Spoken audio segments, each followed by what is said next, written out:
Alex coming to you from my place, right? My Infratraction 2.0. So, in today's video, we're gonna be talking about how to get over an ex, right? I'm gonna show you guys a very simple way to get over an ex because I get this question a lot, right? And especially around this time, this is when people dump each other.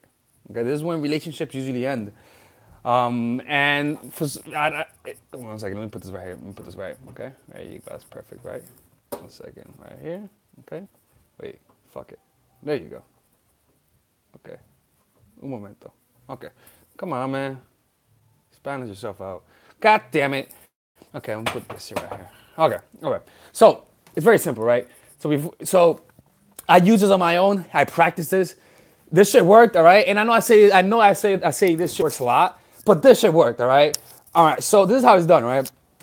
Um, Before I say that, I'm letting you guys know I have a GoFundMe for a camera. You guys know I'm coming up. I'm creating my course in a couple of weeks, in like 6 weeks or so. And so because of that, I'm actually trying to raise money to get a nice fucking camera for the course, right? And so that's what I'm doing. I'm raising money. I'm trying to get a Sony A600, 6000. So you can check out the link below. You guys could donate. People have donated already. Like I think I have $110 donation. No, 160. Somebody sent it to me through PayPal. The other one. But yeah, donate. Help out. If I've helped you out in some way and you want to get back $5, $10, 100, 1,000, 10,000, holla at me. Just donate on the thing below. Okay. One-on-one coaching. You guys know where to go. And I'm having a seminar in New York City. All right. Only $20 to go. Okay. So let's get started. So you know when somebody breaks up with you, when they dump you and shit, and a simple way to what happens is this: is that whenever somebody dumps you, the pain comes because hey Stephanie King, thank you, but you could thank you for the super like not the super not Cinder, the super chat whatever, thank you, but you could donate it at the GoFundMe so people could see but thank you though, I appreciate it. Nobody's ever send it to me through here. So this is how it's done, right? What you call it? So whenever you feel somebody breaks up with you, right, and you feel shitty, right? What do you usually see a thought in your head of like, oh no, they dumped me, and you see an image, right? And that image makes you feel shitty because they're not with you, right? So in reality, it's not that you miss them, but that you don't like how you feel at this moment. You think it's because of them? God damn, I'm hungry. 1 second.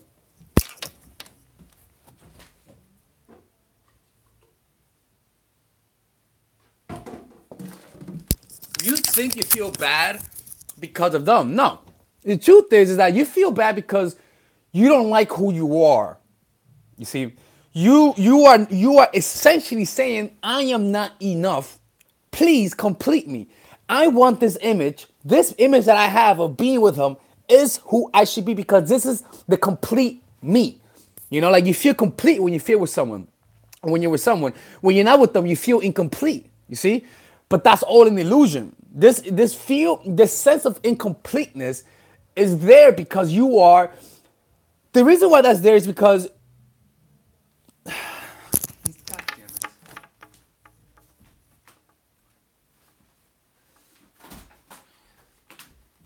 Alex is malfunctioning right now. Give me 1 second, okay? Okay, here it is. 1 second, because I'm reading. Okay, here it is. So 1 second, here it is. Because this is from Radical Acceptance, an amazing book that talks about it. Okay. Okay, here it is, right? So one of the reasons is because, like, what are you feeling? You're saying to yourself, I don't like it, right? So this is what it says. The way out of our cage is to begin accepting absolutely everything about ourselves in our lives by embracing with wakefulness and care our moment-to-moment experience. Fuck it, right? Let me just give you guys what I know. So whenever you feel shitty, all you have to do is this. All you have to do is ask yourself, am I accepting myself at this moment, right? Because there's a part that really talked about this right here. Because the question was so perfect and so beautiful that I wanna get it right here. Here it is, right? Ask yourself, like, for example, whenever you feel shitty, You know when you're walking around and suddenly the thought of that guy comes in or that girl comes into your mind, right? You usually are saying, I don't want this, I want that. You're essentially saying, fuck you, I want this image of who I am, right? Fine, right? So this is what you should seriously ask yourself every time this happens. What would it be like if I could accept life, accept this moment exactly as it is? What would it be like if I embraced this moment? What would it be like if I accept this moment as it is? Right? So that doesn't just go into the moment, that goes into your thoughts, that goes into every aspect of yourself, right? Now, this gets even deeper because this is where the real power comes in. Because a lot of people struggle because they say, oh, I'm observing my emotions, but it feels shitty. That's, you know what? I understand because that's a concept that I forgot, that I really haven't really, that I struggle with too. So this is what I found out is that you have two wings of acceptance. You have the mindfulness, which is observing your sensations, observing what's going on inside of you, right? Observing the pain that you are experiencing, right? That's normal, right? But that's where most people stay at. They observe the pain and they say, I feel trapped. Is this it? Is this it? Is this accepting? Is accepting just feeling the pain? I don't like this, right? You're missing one part. This is the part, is that when you observe the pain, that's how you first become liberated, right? But then the next reaction is what people, when they feel the pain, the reaction is to push it away. Now, suddenly when you do that, the ego goes through the back door. So what you should do is, rather than pushing away the pain, you have compassion for the pain, right?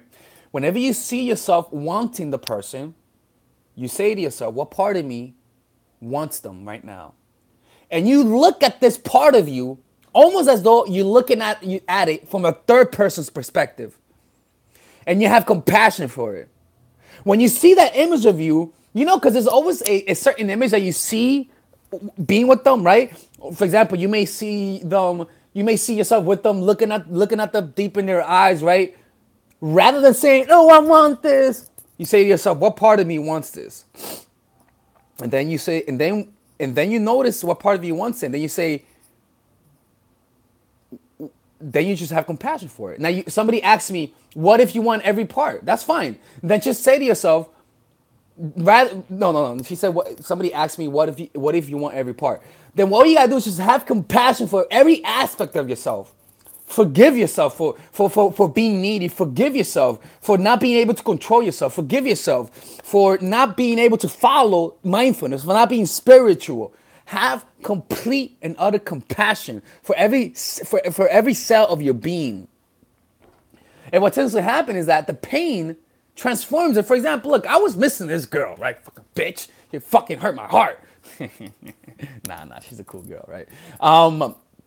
But she fucking dumped me, right? No, she didn't dump me, but it was a friends with benefits, and like it didn't work out. She thought I liked her more than I liked her. I really did like her a lot. Whatever, right? Whatever. It's part of life. So she was like, "Oh, we can't be together." I was like, "Okay, whatever." But I was still in pain, and so when I would walk around, I would just see myself with her, and I'd be like, "Oh no, I want this. I want her." And my dick would be like, "Oh no, me too." And I'd be like, "Oh, let's hug out. Let's hug it out." No, but seriously though, that's how it would be, right? So then what I began doing is kind of like, wow. What I noticed was was that when I wanted to be with her, you know what I was saying? I don't want this moment. It's kind of like me being with a friend, right? Imagine this being the present moment, right? And imagine this being a girl, right? I'll be like, fuck you, I'm focusing on this because this is the best. And you're just focusing. And he's like, oh, please focus on me. This is the present moment. Focus on me, focusing. You're like, no, I want this. So now what you're doing is that because you're just focusing on wanting to be with him, or you're saying, hey, present moment, I'm sorry. I'm sorry, present moment. Come over here. Let me observe you. I'm sorry. Like, I'm sorry for offending you. And you just have compassion for the moment. Boo-boo, okay? Boo-boo. I'm telling you when I say this. This shit worked. I've tried a lot of things in my life. I've tried a lot of things. This shit worked. the act of observing yourself wanting to be in a mental fantasy is literally saying fuck you this moment, right? And so by saying, okay, let me love this moment. Let me just love this moment. Let me just, this moment doesn't just encompass your environment, but you could do that. For example, right now, right? Right now, ask yourself, am I rejecting the moment right now? Am I saying no to this moment right now? Am I saying no to this moment through wanting to be in a certain future? Right? Just notice notice if you want to be somewhere else that's not here right now. Okay? And if you do, feel as though this moment has been offended by you. Right? This moment is every aspect of your environment, even my voice. Right? And all you got to do is just say sorry to this moment by having compassion. Have compassion for my voice. Have compassion for the screen on the television. Have compassion for the environment. Have compassion for your hunger. Right? And as you notice, even as you have compassion for my voice sounds crisper. As you have compassion for each color in the room, each color now has more meaning. And what happens now is that you're slowly throwing this shit away and you're making this more of the focus of the moment. Because whenever you have compassion for something, you understand it more. You're stepping out of your head and you're going into the moment. And so every time you feel pain, you are essentially saying no to this moment and yes to a fantasy in your head, in your mind-made prison.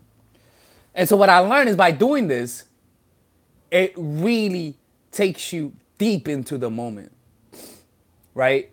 And that only, and for example, if you hate the person, if the person hurts you, right? If the person hurts you, just think of them with compassion.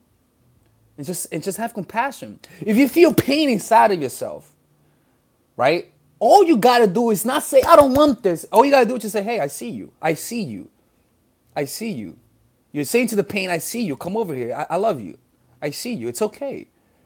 Right? And all you gotta do is notice how it would feel like to accept it and embrace it. It's almost as though you're embracing a child who's just been hurt. Almost as though you're embracing a child who you just rejected and you're saying, I'm sorry. I didn't mean to hurt you. Right? You know when you offend someone and you're like, oh, I'm so sorry, I didn't mean to hurt you. Right? Like that. You bring it in. And that's what happens. And what happens now is that you rather than wanting a different reality, you merge with reality. Literally, think about it. Are you rejecting the emotion? Absolutely not. You're redirecting the emotion. You're not resisting it. You're redirecting it. This tip is for men and women. And so it's a powerful tactic, I'm telling you, man. This shit, like, thank God I read this book. It's called Radical Acceptance, right? Radical Acceptance by Tara Brach. Thank God, man, because this... It's the mandala of the mandalas of tactics that I've done. This shit, again, like I talked about observing your breath. That works because it works to help you stay present during every moment. You know, like you're walking around the street. You're not going to be fucking having compassion for everything, right? But by noticing the breath, you stay present in different situations. Now, if you really want to go deeper into this is, and I remember this, right? I remember this, I tried this once. A couple years ago, and I don't know why I haven't done it. It's so profound and so, it's so incredible. And it's this, right? And by the way, I gotta cut that part. I got some parts I haven't cut yet. And it's when you're walking down the street, right? Sometimes you walk and you want to get to where do you want to go, right? You know, you're fucking work to work. You're like, I need to get to work. I need to get to work. Okay, whatever. What I began doing is that when I would walk down the street, I would look at each object and have compassion for each object. Now, this is the thing, is that if you don't have compassion and you're a cold-hearted motherfucker, right, then that means you gotta meditate. Meditation increases your ability to have compassion. That's what meditation does. It increases the gray matter in your brain. I'm not too good at this, but you know, it gives you compassion, all right? So the more you meditate, the practice of meditation, the more compassion you have, right? But as you walk around the street, you look at each object. You don't just look at an object, right? For example, look at an object right now. Just look at an object. Okay, you look at an object, right? And usually just look at an object, right? Right? Okay. Now, what I want you to do is look at it, look at the object now, but with compassion. Now, notice how it changes. Just look at the object you just looked at, but with compassion. It's like suddenly it has more life. It's like suddenly it becomes, you see more essence to it, right? It's like there's a hidden connection that you only see when you have compassion. There really is. That there is a hidden message in everything. That you're only able to see it through the eyes of compassion. And so when you practice this, it becomes a habit. You begin to see objects with compassion, and now suddenly your brain will just automatically see things with compassion if you do it purposefully. And that's how it's done. You know, you treat your pain with compassion from now on. You feel pain, you have compassion for your pain. You don't just say, I want to feel different. No, you say, let me sink into who I am at this moment. And you sink into who you are. And because when you have compassion for someone, you don't want to change them. You just want to embrace them. You want to understand them. And when you understand your pain at the level of compassion, not at the level of wanting to change it or wanting to resist it, the ego goes away. The ego cannot have any compassion. The ego doesn't want compassion. It cannot function with compassion. In order to have compassion, you have to transcend your mind. You have to be able to see things through other people's perspective. You have to be able to see outside of your own pain, but if you're always drowning yourself in your own pain, always in your own vortex of pain and suffering, you're not going to be able to have the presence of mind to be able to step out of your own mind-made prison and see the world through other people's perspective. The way you see yourself is skewed. The way you see reality is skewed. The way you see your problems becomes exaggerated. You overreact to events, and you see things that are not there. But when you see things with compassion, you see things with more clarity.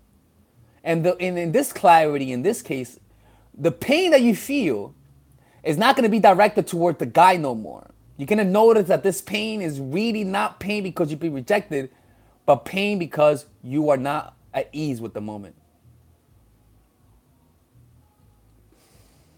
You feel me, girl? Feel me?